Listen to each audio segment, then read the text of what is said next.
Have you ever been more afraid of your own child than of being alone? Have you ever looked at your own reflection and seen not just your face, but the mark of how far things have gone in your own home? I used to think my biggest fear as a single mom was that my son would end up like his father. I never imagined I'd stand in my own kitchen with the fridge humming and the TV murmuring from the next room and feel my son lose control at me. One moment I was saying his name, trying to keep my voice steady, trying, like always, to explain why he couldn't talk to me like he was his enemy. The next, there was a jolt, a sting on my cheek, and this awful silence between us where we both realized a line had been crossed. It wasn't a playful shove, it wasn't brushing past too hard. It was anger spilling over into something it should never have become. My own son had laid a hand on me. People always say, if a man ever disrespects me like that, I'm gone. I used to say it too. I never thought to ask myself, what if that man is your child? Because then what do you do? Who do you call when the person who went too far is the same boy you used to rock at 3 a.m., the same 10-year-old who cried into your shirt when his father didn't show up again? I stood there, palm against my cheek, feeling the warmth rise under my fingers, and listened to him stomp down the hall, still muttering that I'd pushed him too far. His bedroom door slammed.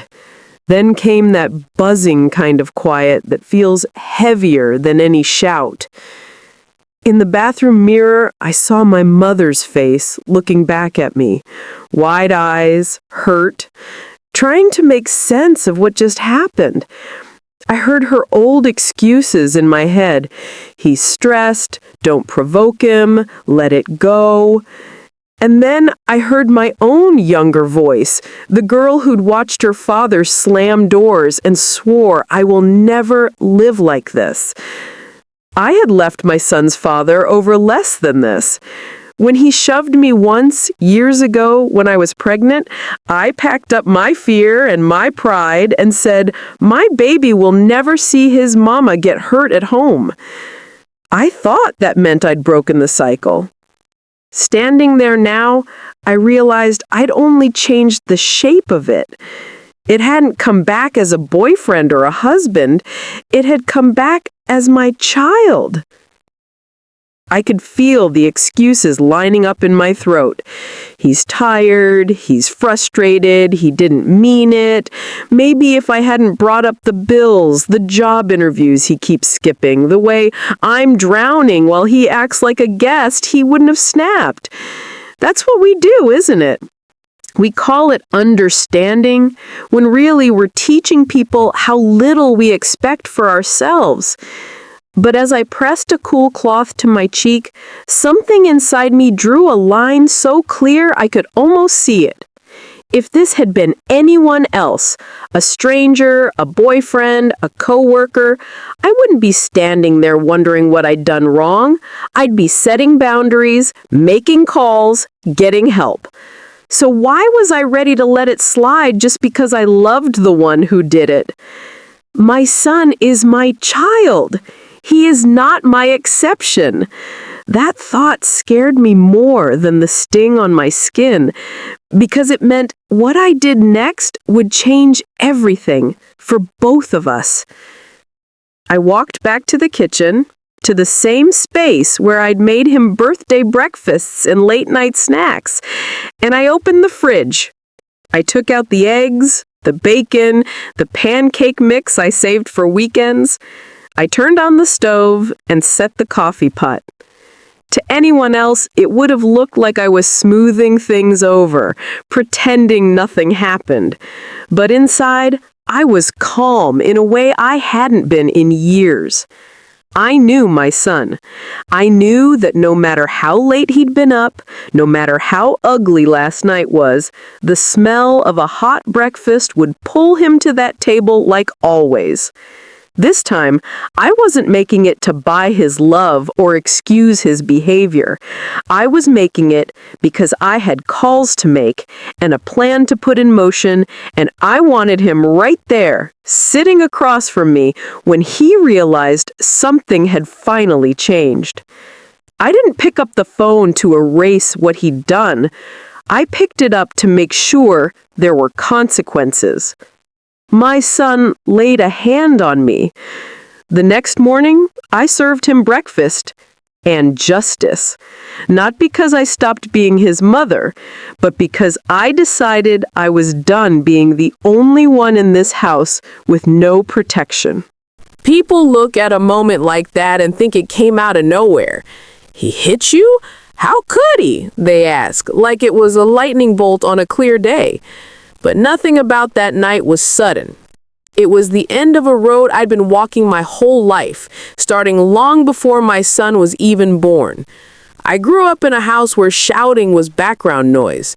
My father never needed a reason, just a mood. A bad day at work, a bill in the mail, dinner not hot enough.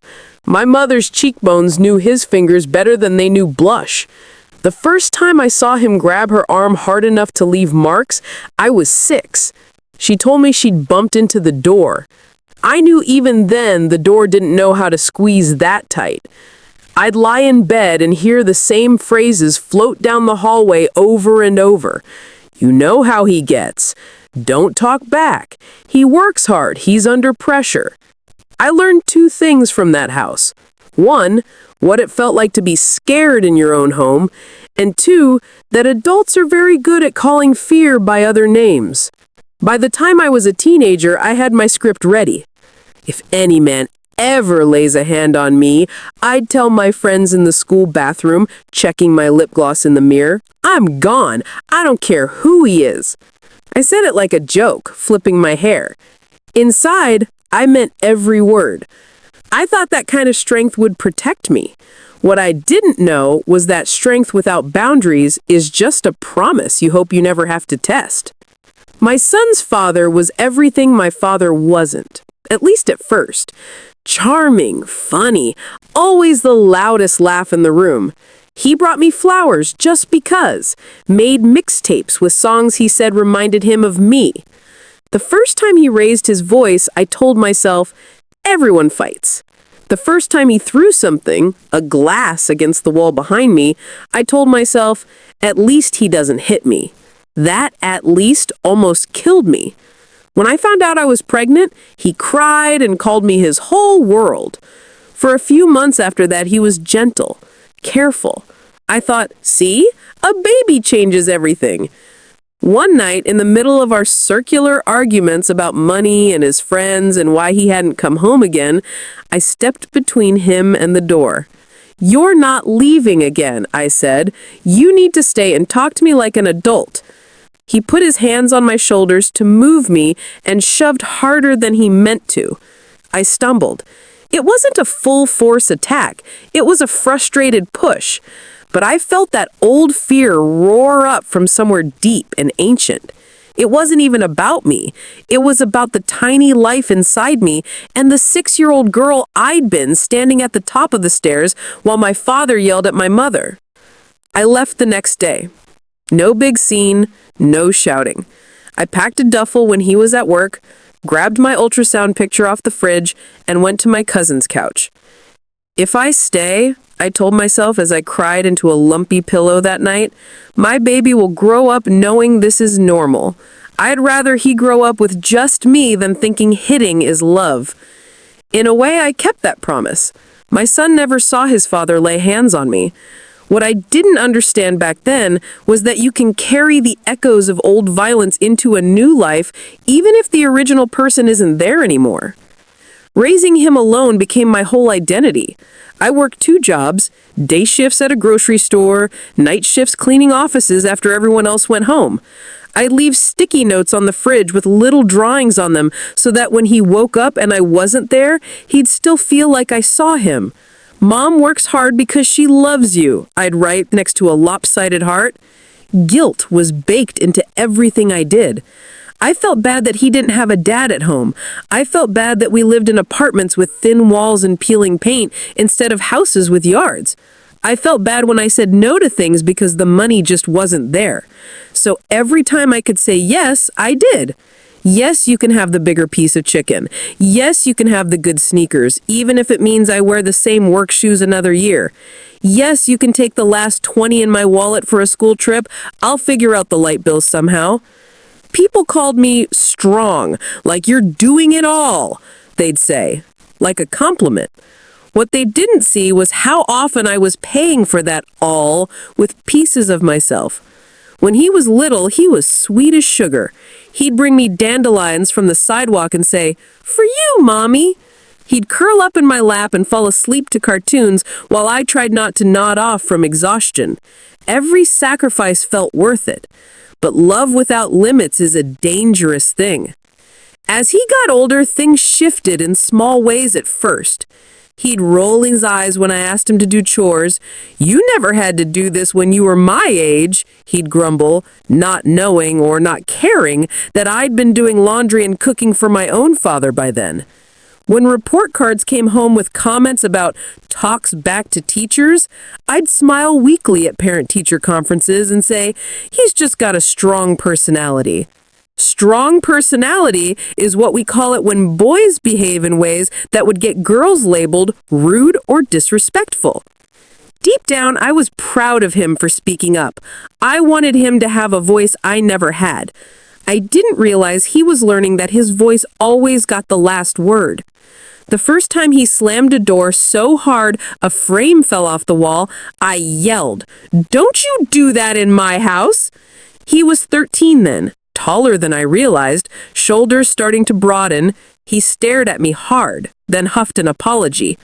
Later, on the phone, my sister said, "You better nip that in the bud. Next thing you know, he'll be punching holes in walls." I laughed it off. I said, "He just got worked up. At least he doesn't put his hands on me." That "at least" again. By high school, the arguments got louder about curfews, grades, the trouble he got into with friends. If I tried to ground him, he'd throw my past in my face. "You can't tell me what to do," he'd say. "You picked a loser and now you want to act like you've got all the answers?" Those words cut deeper than any shove. But every time I thought about really cracking down, taking his phone, making him get a job, setting firm consequences, I'd see that toddler in his Spider-Man pajamas watching the door for a dad who rarely showed up. The guilt would win. He's been through enough, I'd think.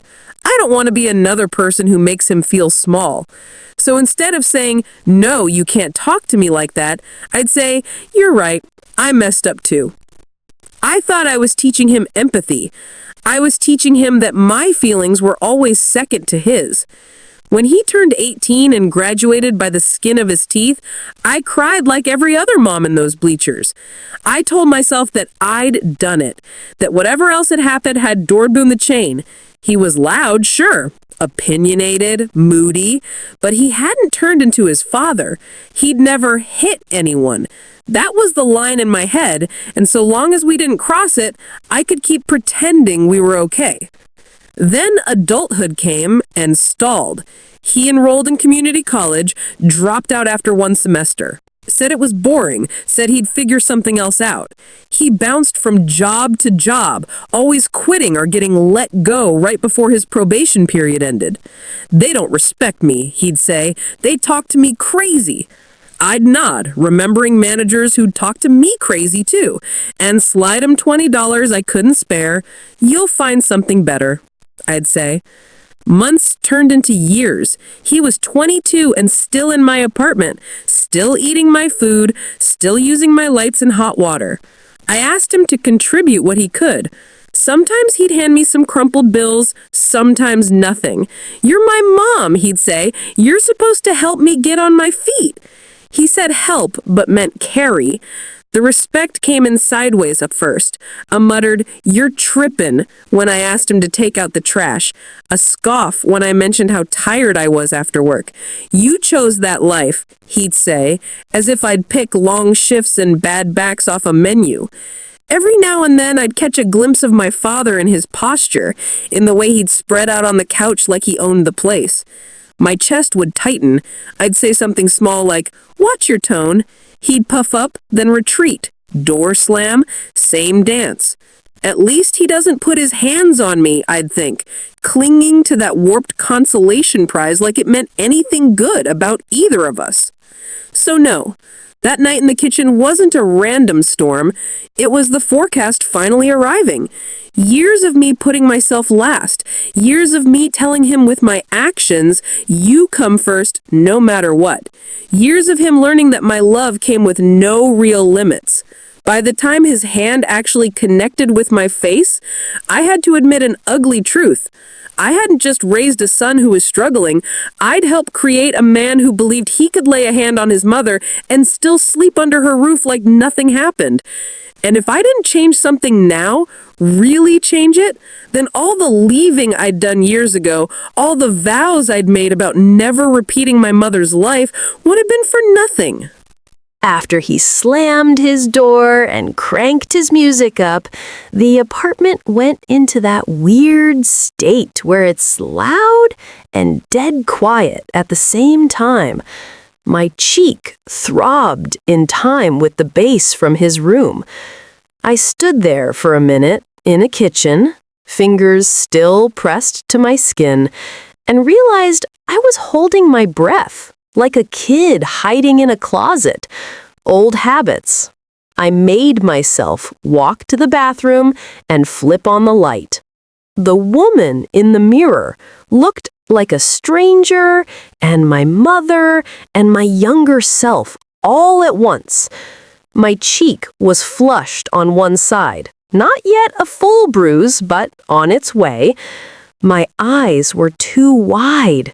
My mouth was tight, like I was trying not to say something I'd been swallowing for 20+ years. I heard my mother's voice in my head, automatic as a reflex. "He didn't mean it like that. He's under a lot of stress. Don't make it worse." And then under that, the girl I used to be, watching my father throw a plate against the wall. "If anyone ever does that to me, I'm gone. I don't care who it is." That was the part that wouldn't let me look away. Because this time, it wasn't a man in the abstract. It wasn't some boyfriend, some stranger. It was my son. The baby I'd sworn I would protect from this exact kind of life, standing where my father once stood. Have you ever looked at yourself and realized you've become the thing you ran from? Not because you wanted to, but because you never learned what no was supposed to sound like out loud? I pressed a cold washcloth to my cheek and just breathed for a while. I thought about all the times I'd said, "At least he doesn't hit me," like that was some kind of gold star. At least. Like I should be grateful the bar was so low it was on the floor. There's a special kind of shame that comes when you realized you've been grading your life on a curve you never agreed to. I could feel the excuses lining up in my throat. He's stressed. He didn't mean it. We both said things. If I hadn't mentioned his father. If I'd picked a better time to talk about the rent. If I just let it go again. That's what kept me trapped in every bad situation I'd ever been in. The idea that if I could just be more patient, more understanding, more quiet, then maybe the people hurting me wouldn't do it again. But as I stood there, cloth against my skin, something else got louder than all those excuses. A simple, stubborn thought. If this had been anyone else, I wouldn't be bargaining with myself like this. If that crack across my face had come from a man I was dating, I'd have been on the phone with the police already, or at least with my sister saying, "Come get me." If it had been a stranger on the street, there would be no question about whether it was that bad. So why was I suddenly ready to pretend it was an accident just because I loved the person who did it? My son is my child. He is not my exception. I said it out loud, just to see if I could. "You are not my exception," I whispered to the mirror. It came out shaky, but it came out. The thought scared me because it meant whatever I did next wouldn't just be about keeping the peace. It would be about breaking a pattern I'd spent my whole life living inside. I left the bathroom and went back to the kitchen, not because I wanted to, but because that's where my whole life had always been decided, over sinks and stoves and tables covered in other people's plates. The rent notice was still on the counter where I'd dropped it. I picked it up, smoothed the creases, really looked at that red final warning. Then I looked down the hall toward his closed door. I thought, no more warnings. Not the kind he could ignore, anyway. My phone was on the counter, screen black. I picked it up and stared at it for a long time. I'd seen the posters at the clinic, the little tear-off tabs with numbers. If you're in a controlling or abusive situation, you're not alone. I'd always walked past them faster. I didn't want to think those words might ever apply to me. That's for women in real trouble, I'd told myself. As if what was happening in my house didn't count because the person yelling at me shared my last name. My thumb hovered, then typed in one of those numbers from memory. I half expected myself to hang up after one ring. I didn't. A calm voice answered, introduced herself, asked if I was safe. I almost said, "It's not that serious." Instead, I heard myself say, "My adult son put his hands on me tonight, and I don't know what to do." Saying it out loud was like dropping something heavy I'd been carrying in secret. The woman on the line didn't gasp or scold. She didn't tell me I was a bad mother or ask what I said to set him off. She asked, "Has this ever happened before?" I said, "Not like this," but the yelling, the way he talks to me, the doors, the wall, it's been getting worse. She talked me through practical things, documenting what happened, taking a photo of my face, and what my options were if I wanted to file a report or get him removed from the household. "Even if you don't decide tonight," she said, "you deserve to know you have choices." When we hung up, I felt shaky, but less alone. Next, I called my landlord. My voice wobbled when I explained there had been an incident and that I might need to change the locks or have formal permission to ask my son to leave. To my surprise, he didn't brush me off. He said, "You've been a good tenant for years. If he's causing trouble, I'll back you. We can take his name off anything official. If the police need paperwork, I'll provide it." That was two people outside my blood saying, "You don't have to live like this." Then I called my sister. I sent her a picture of my face before I could talk myself out of it. She called me back so fast, the phone barely rang. She said, "Who did that?" Even though she already knew. When I said his name, she went quiet in that way only siblings can. the kind that means they are both heartbroken and furious on your behalf. She said, "I'm coming over in the morning, and we're going to the station, and we're going to talk to somebody. I don't care that he's your son. He doesn't get a free pass for this." The last call I made that night wasn't to a stranger. It was to a woman from church who'd once squeezed my hand after a sermon and said, "If you ever need a couch, a ride, a witness, call me. I know what it's like when home doesn't feel safe." I'd filed that away as kind, but unnecessary. Now, with my cheek aching and my heart pounding, I dialed her number and told her the truth. She didn't say, "But he's such a nice boy at church," or "I'm sure he didn't mean it."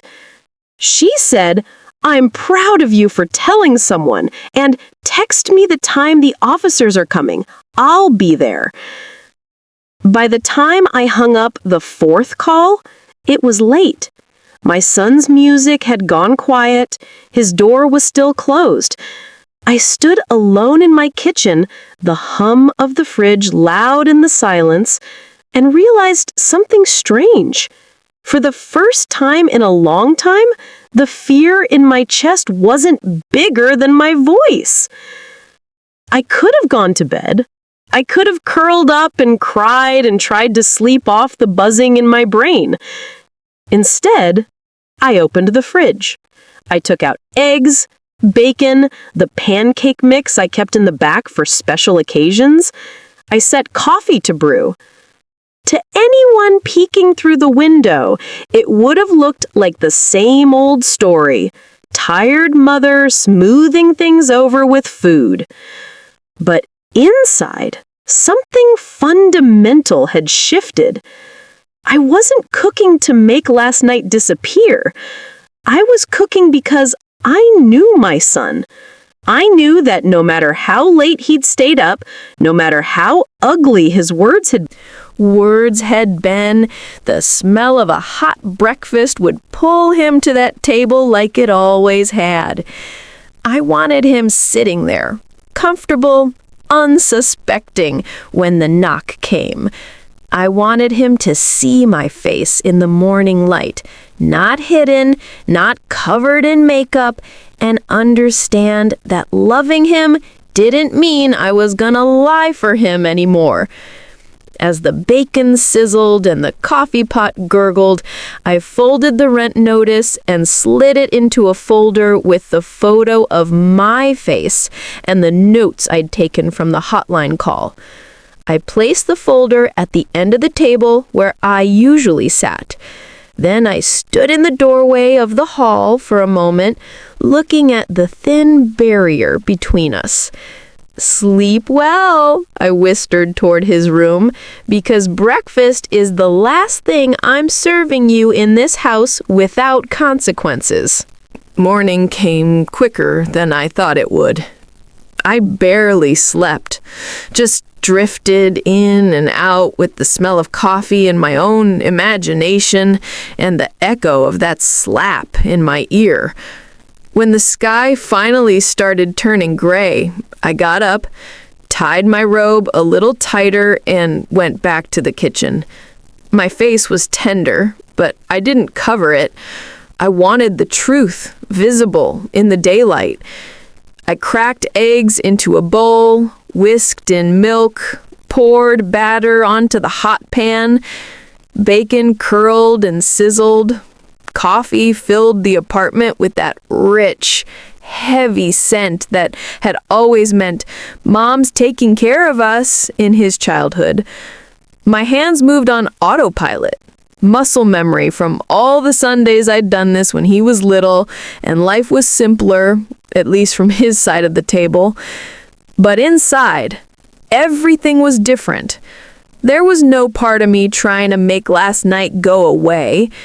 I wasn't hoping he'd come out, see the feast, say, "Sorry, Ma," and reset us back to some fake normal.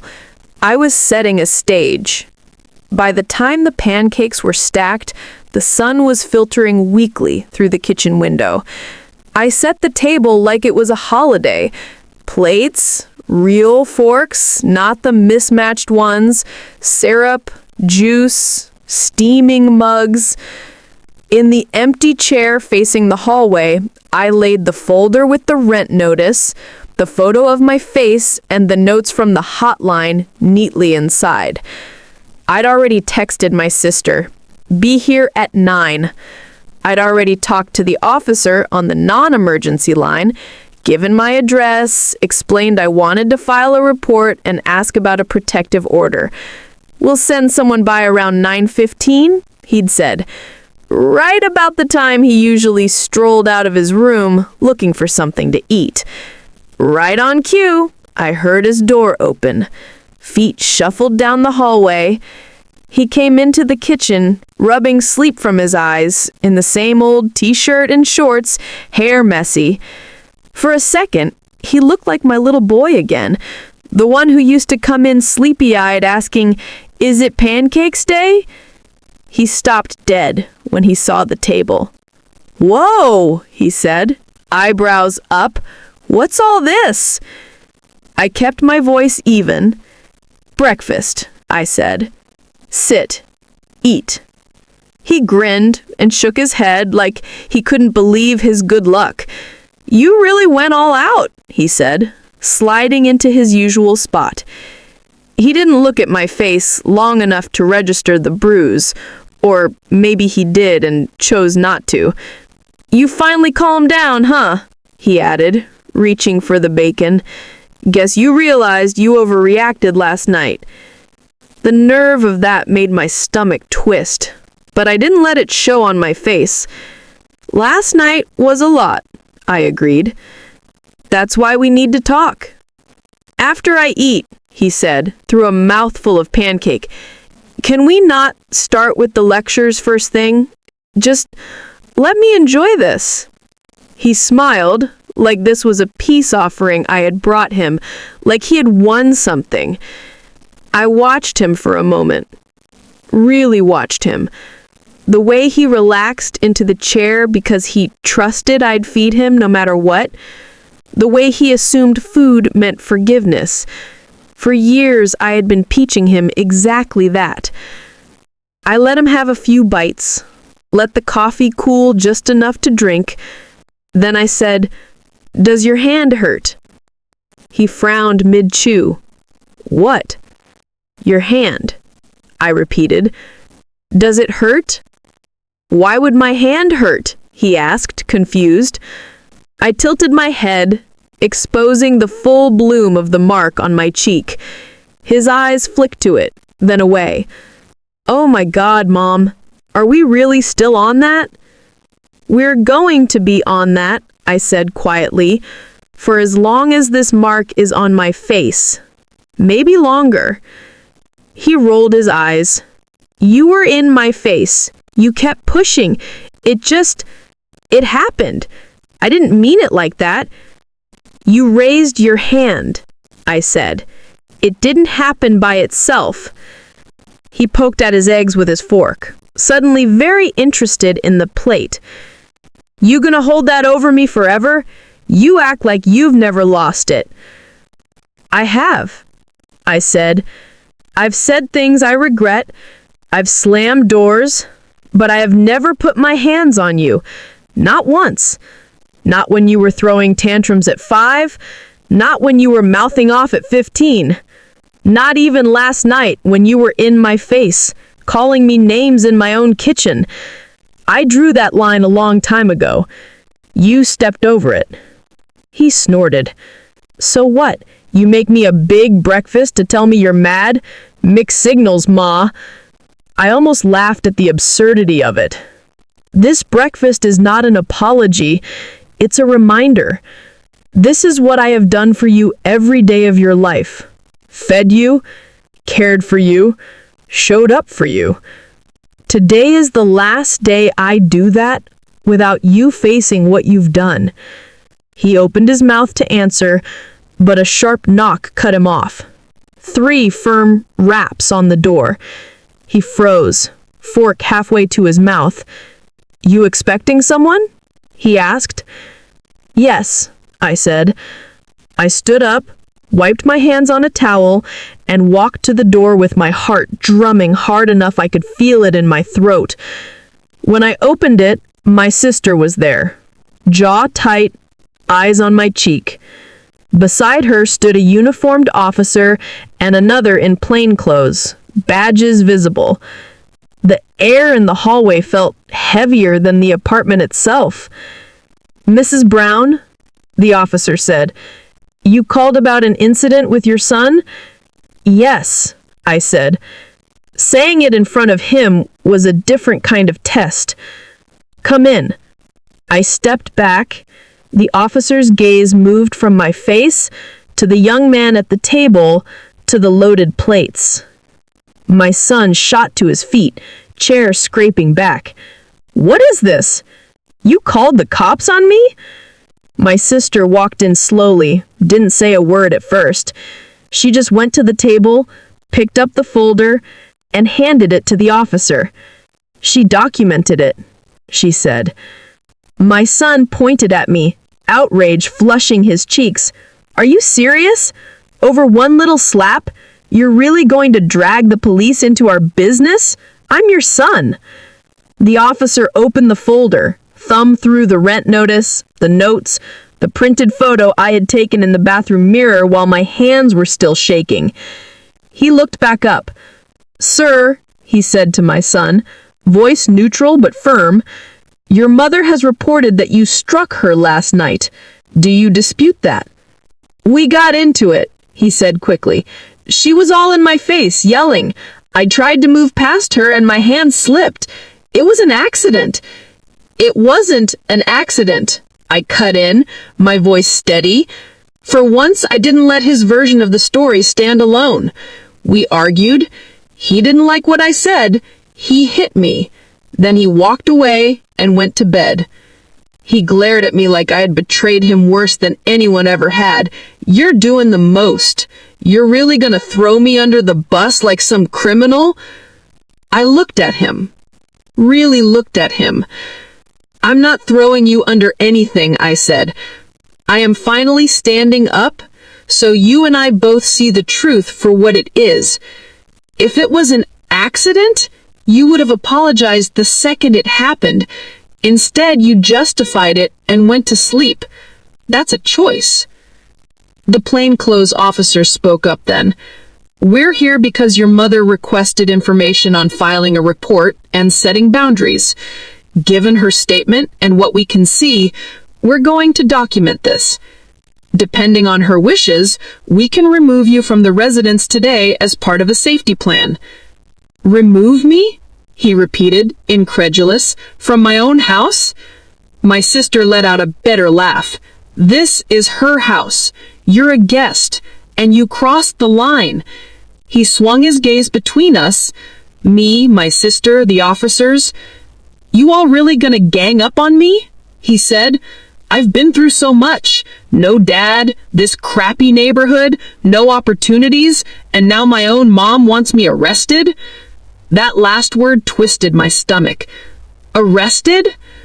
I closed my eyes for a second, then opened them. "I don't want your life destroyed. I want it interrupted.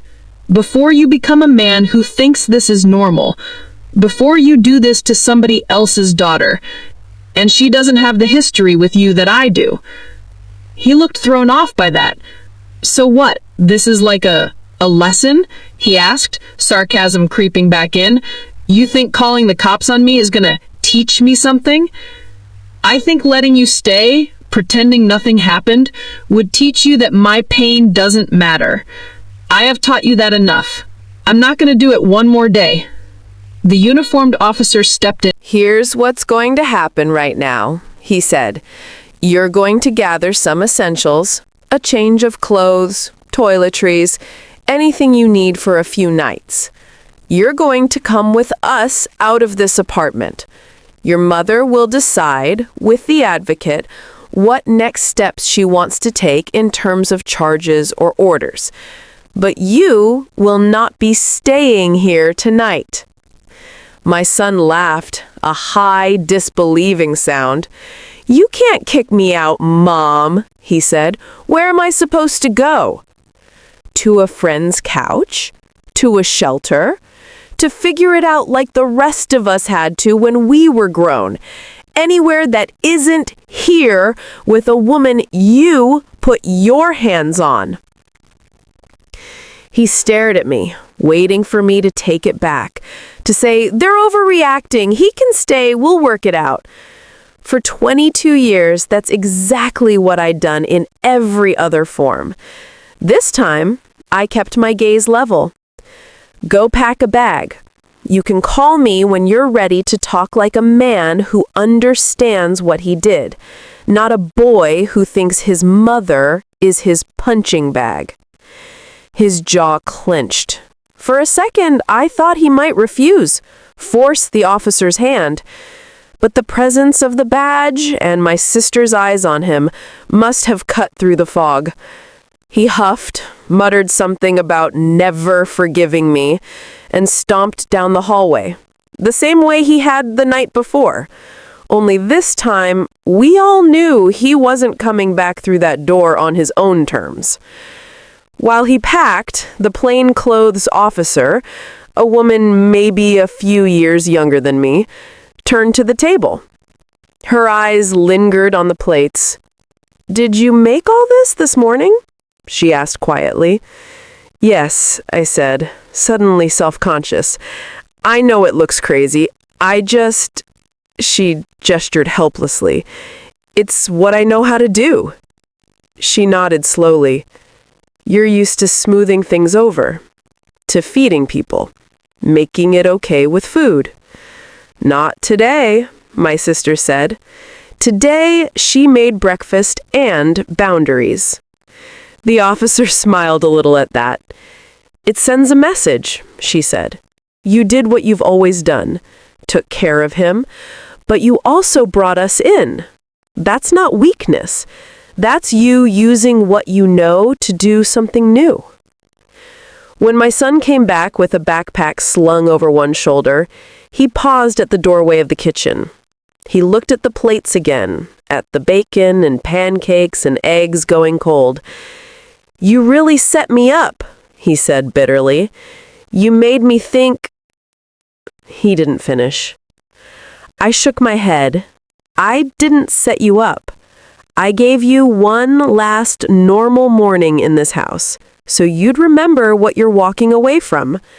Not because I stopped loving you, because I finally started loving me, too." He scoffed, but there was moisture at the corners of his eyes. He tried to blink away.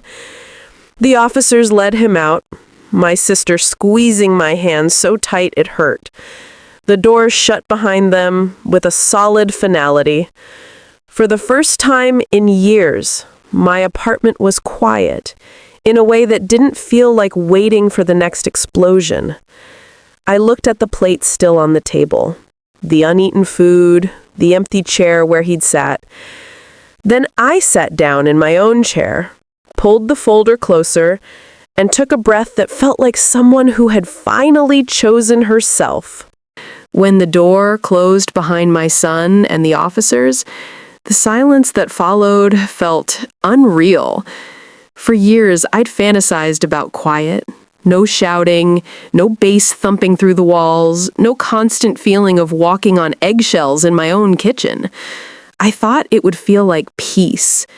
Instead, it felt like standing on the edge of a cliff, looking down. My sister busied herself clearing plates just so she wouldn't start pacing. "Eat something," she said, nudging a fork toward me. I picked at a piece of cold bacon more because I didn't know what else to do with my hands than because I was hungry. "They're taking him to the station," she reminded me gently. "We need to go down there too. You still want to file the report, right?" That was the moment, the one I'd been sitting on all night and all morning, even as I called the hotline and the landlord and her.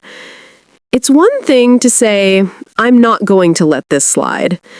It's another to walk into a police station and put your own child's name on a piece of paper under the word assault.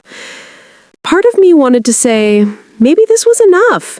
Maybe just having the police here, him getting scared, me setting him out for a few days, that's enough of a lesson. That part sounded a lot like my mother. The other part, the one that remembered my father coming back after every cooling off period twice as bold, knew better. If I stop now, I'm just teaching him that yelling, "Mama, you wouldn't really do that to me," is stronger than my own fear, I thought. I looked at my sister. "Yeah," I said finally, my voice smaller than I wanted it to be. "I still want to file it." The station was busier than I expected. Phones ringing, people in uniforms moving with purpose, others sitting slumped in plastic chairs with haunted eyes. It smelled like coffee and copy paper and a kind of tired I couldn't name. The officer from the apartment met us at the front, nodded, and led us to a side desk instead of making us wait in the main room. "We'll take your statement here," he said. He slid a form toward me, lines and boxes and legal words that made my head swim. "Just tell the truth in your own words. We'll help with the rest." I held the pen over the page and froze.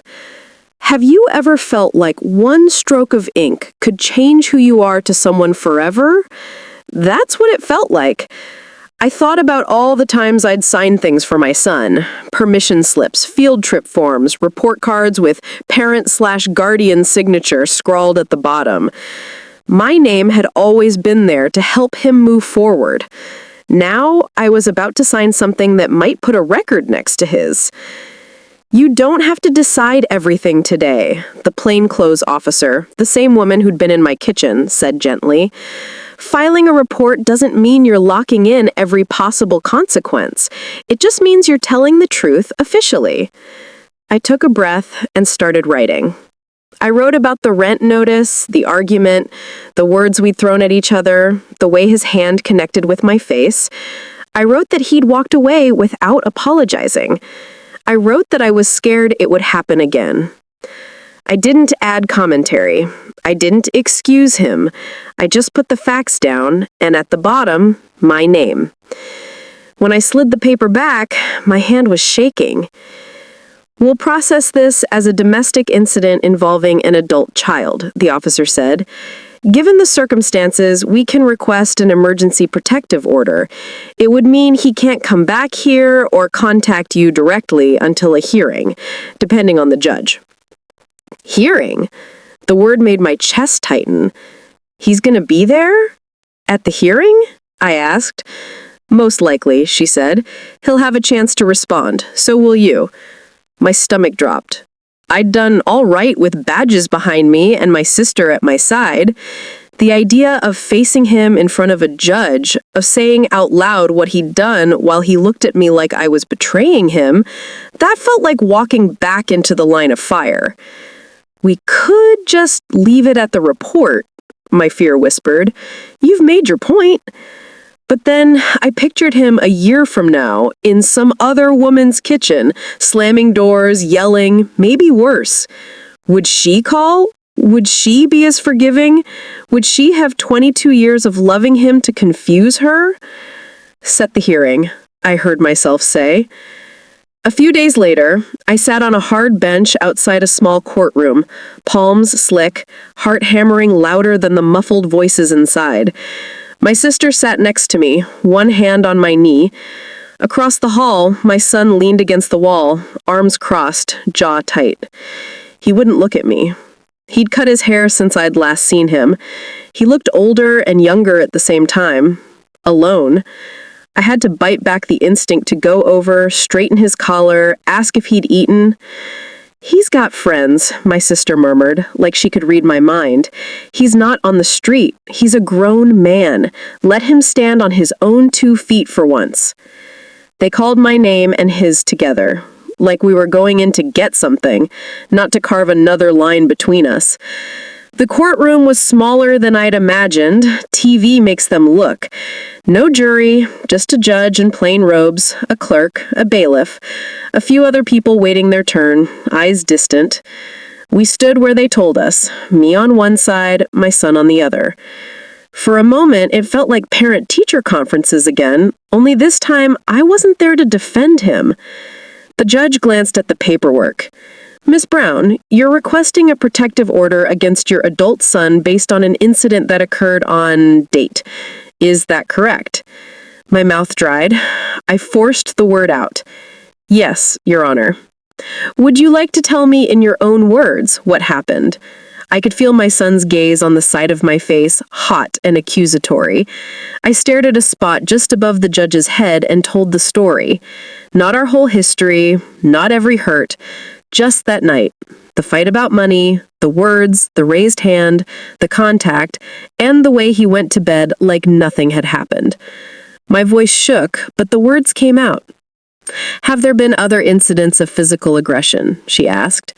Not like that, I said, but yelling, throwing things, breaking things. I saw my father in him that night. I left a man once so my child wouldn't grow up with that. I can't live like that again. She nodded, then turned to him.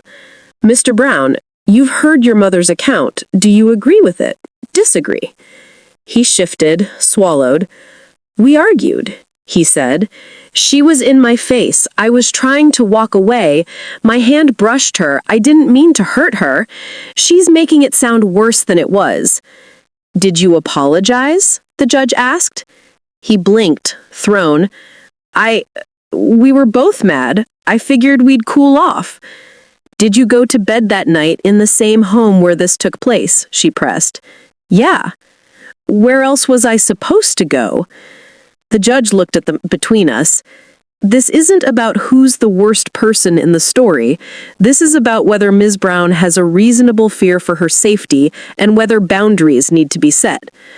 Given her statement, the documentation, and the fact that you returned to the residence without addressing the harm, I find her fear reasonable. My son's jaw dropped. So you're just taking her side? He demanded. I'm not here to take sides, she replied evenly. I'm here to make sure no one in this room ends up in a worse hearing in a different court later. She turned back to me. Ms. Brown, do you want a full protective order, no contact, no return to the residence, or a limited one?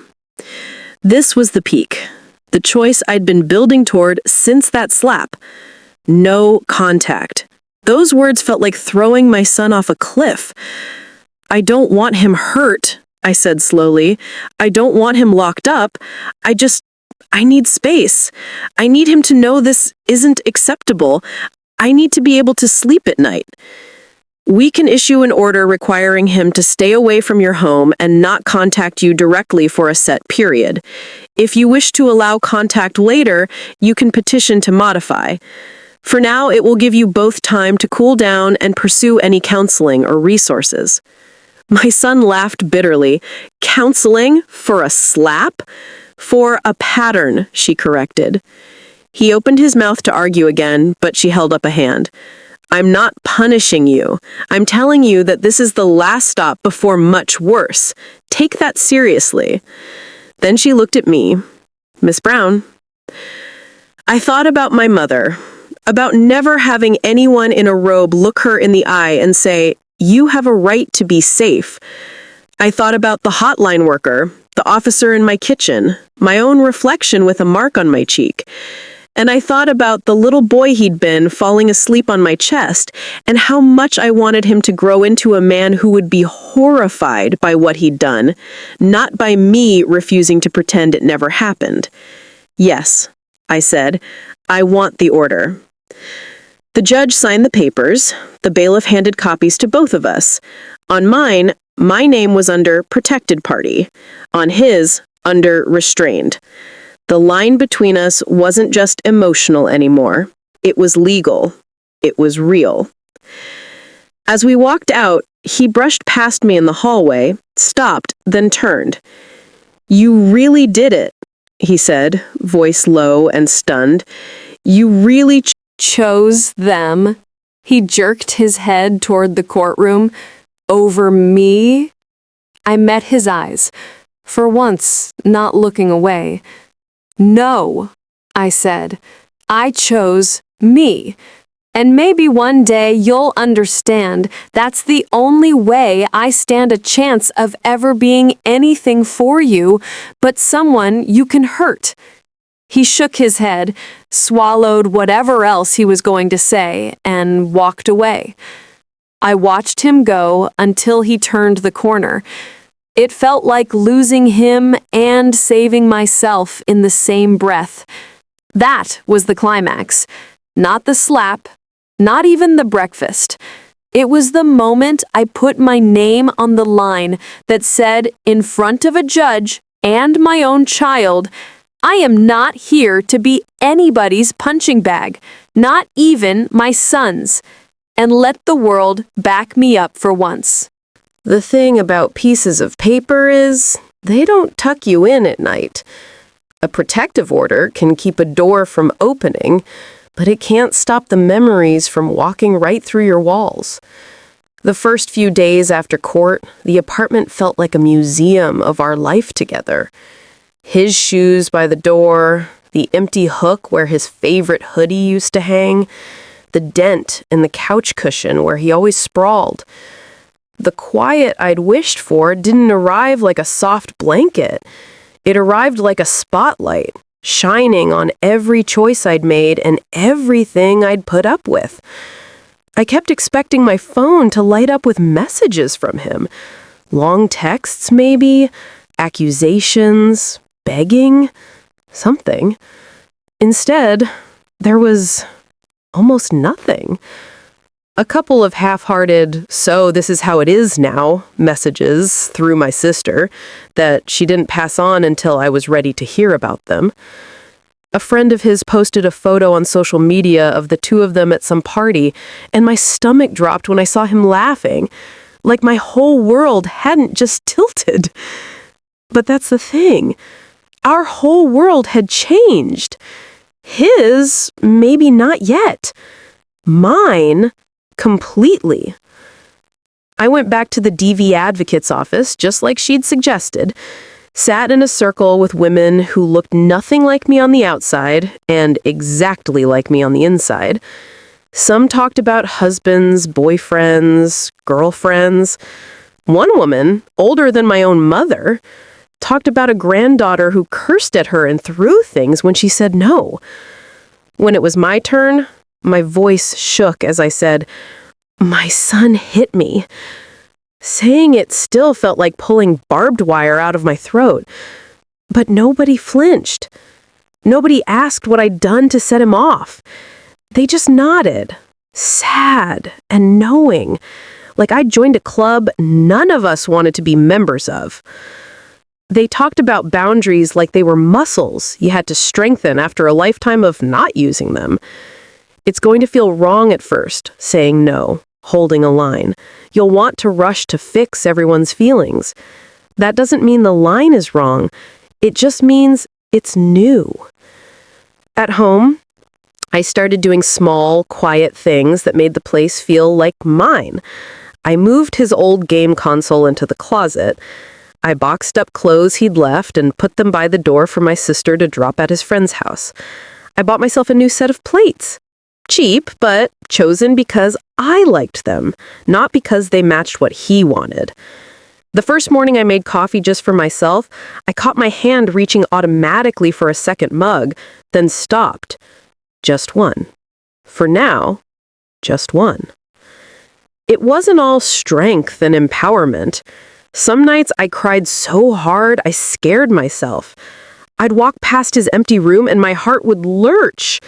The same kid who'd once fallen asleep on my chest now wasn't allowed to be within 100 yards of our front door unless a judge said otherwise.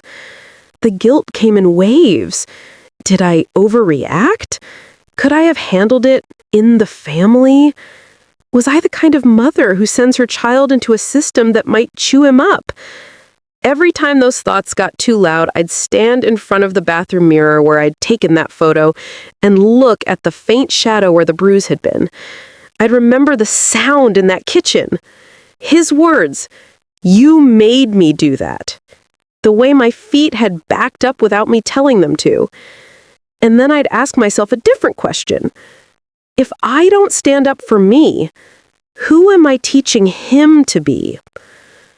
A few weeks after the hearing, my sister called. He's been staying at Marcus's place, working some shifts at a warehouse. He asked if you'd tell him he's not dead in a ditch. My chest tightened. Did he ask how I was? I forced myself to say casually. Not directly, she admitted. But he asked if the order meant you hate him forever. I let out a breath I hadn't realized I was holding. What did you say? I told him the order means you love yourself enough to not keep letting him hurt you, and that whether you talk again is going to depend on what he does with this time. I started to build a new rhythm. Work, meetings, cooking for one or for me and my sister or a friend from church, instead of bending every meal around his preferences. On Sundays, I slept a little later, sat with my coffee at the table, and let myself enjoy the quiet instead of fearing it. Sometimes the loneliness would sneak up on me, and I'd reach for my phone, thumb hovering over his contact. I'd imagine sending, "How are you? Have you eaten? Are you okay?" The mother part of me never turned off, but the part of me that sat in front of a judge, that told the truth even with his son's eyes burning holes in my cheek, would gently take my hand back. I know how to dial too. He knows where the line is now. Let him decide if he wants to step back over it the right way. One afternoon, a few months in, I came home to an envelope taped to my door.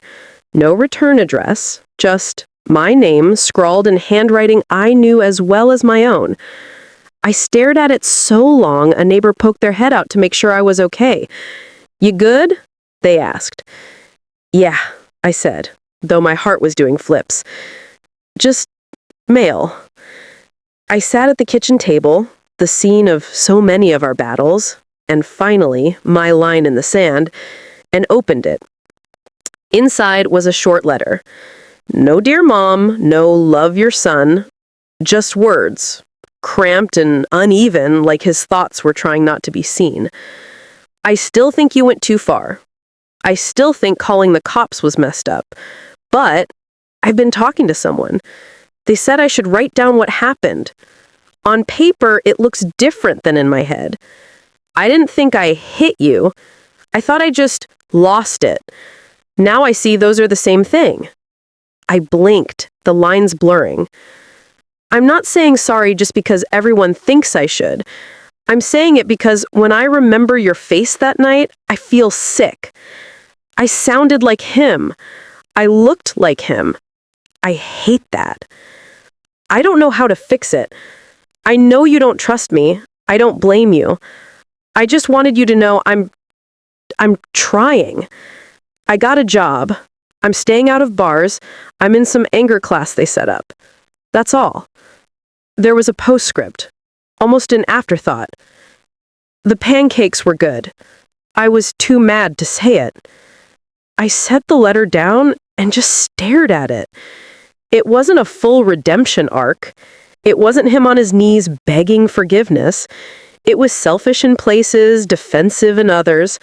But tucked in there, messy and real, was the one thing I'd been hoping for quietly under all my hurt. Him naming what he'd done without blaming me for it. The protective order was still in place. Nothing about that piece of paper had changed. But something in the space between us had. Not a bridge. Maybe just a plank? I didn't rush to tear up the order. I didn't call him that night and tell him to come home. I took the letter to my support group instead. I let the counselor and the other women help me sit with it, sort through it. You don't have to decide today what this means for the rest of your relationship.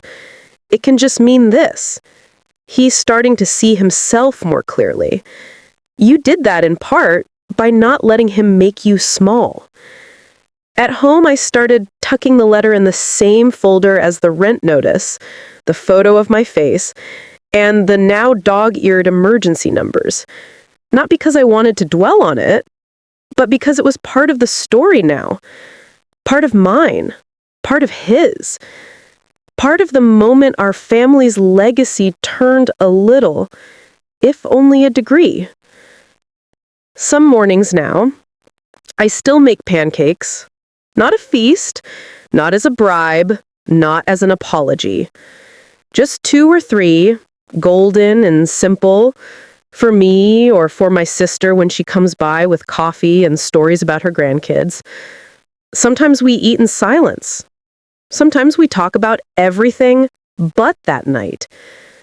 Every so often, my phone lights up with his name. A text, got a raise, finished the class. On my birthday, a simple, hope you're okay. The order will expire eventually. When it does, I'll have to decide what kind of contact I'm willing to have, what boundaries stay and which can shift. But I know one thing for sure now, in a way I didn't before.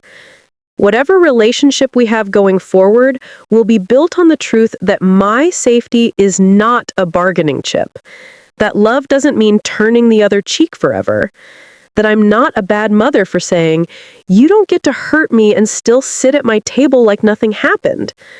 For the first time in my life, I can walk into my kitchen, sit at my own table, and know that I set that rule and I kept it. Whether my son ever fully thanks me or not, whether he ever brings his own children here one day and says, this is where I learned you don't put your hands on people you love, is up to him.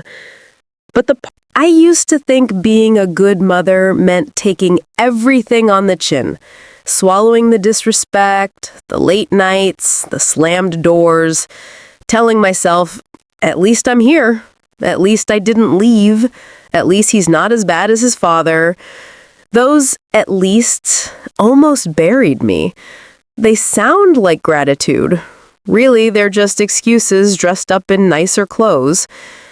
The night my son laid a hand on me, I saw every at least I'd ever clung to line up in a row and topple like dominoes. I'd left my ex over less. I'd promised a long time ago version of myself that I would never live in a house where I was scared of a man's temper. I just never imagined the man I'd have to hold that promise against would be my own child. That's the part people don't talk about. We hear, if a man ever hits me, I'm gone. But nobody tells you what to do when that hand belongs to someone you raised. Nobody explains how fast love can turn into a weapon you use against yourself. He's my baby. He's been through so much. I can't do that to him.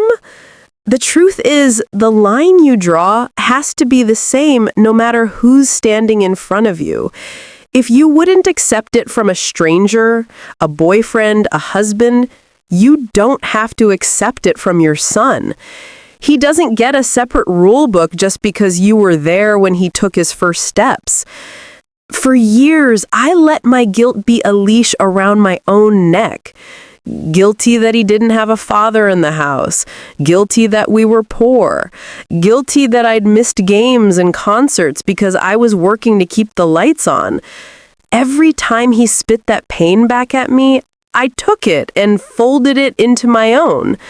When he raised his voice, I thought, well, I did mess up. When he rolled his eyes and called my job dead end, I thought, he's not wrong. Guilt is sneaky. It'll hand you all kinds of reasons to pretend you're not being mistreated. He's hurting. He doesn't mean it. It's just a phase. But here's what I learned the long, hard way. You can feel guilty for the ways you messed up and still decide you don't deserve to be hit. You can love your child with everything in you and still say, no, not this, not me. That morning at the table with pancakes going cold and the police at the door was the first time in my life I chose myself in front of him. Not because I stopped loving him, because I finally started loving me too. Filing that report, asking for that order, packing his things in a box, it all felt like betrayal in the moment. It felt like I was picking the world over my own blood. People love to say family is everything. They forget to add, including you. If family always means everyone but you gets protected, that's not family. That's you volunteering to be the sacrifice. I didn't call the police to ruin his life. I called because I was afraid of the life he was building for himself and for anyone who might one day stand where I was. If he could hit his own mother and sleep under her roof, what would stop him from doing worse to someone with less history and less reason to forgive? Sometimes the kindest thing you can do for your child is be the first person who refuses to let them cross that line. Not by screaming and throwing everything back in their face, but by calmly saying, "This is what happened. This is what it means. This is what I won't live with." People hear my story and ask, "Do you regret it? Calling the cops, the court, the order?" I regret every time I taught him my pain didn't matter by staying quiet. I regret every "it's fine" when it wasn't. This was the first thing in a long time that felt like it could grow into something better for both of us. Will he ever fully forgive me? I don't know. Will we ever go back to the way things were? I hope not. The way things were is what got us here. What I do know is this. I walk into my kitchen now and I know where the line is. I know I put it there. I know I kept it. I sit at my table with my coffee and my one plate and feel a kind of quiet that isn't made of fear. If you're listening to this and you've ever thought, "I'd take a bullet for my kid," ask yourself a harder question. Would I let my kid be the one holding the gun? Not because they're evil, but because you're so afraid of losing them, you're willing to lose yourself first. My son laid a hand on me. The next morning, I served him breakfast and justice. Not because I stopped being his mother, because I finally stopped being the only person in this story without protection. And if there's one thing I hope he learns from all of this, it's that his mama snitched or went too far. It's that people who love you are allowed to say, "You crossed the line," and mean it. Even if they're the one who drew that line late. Even if it hurts. Especially if it hurts.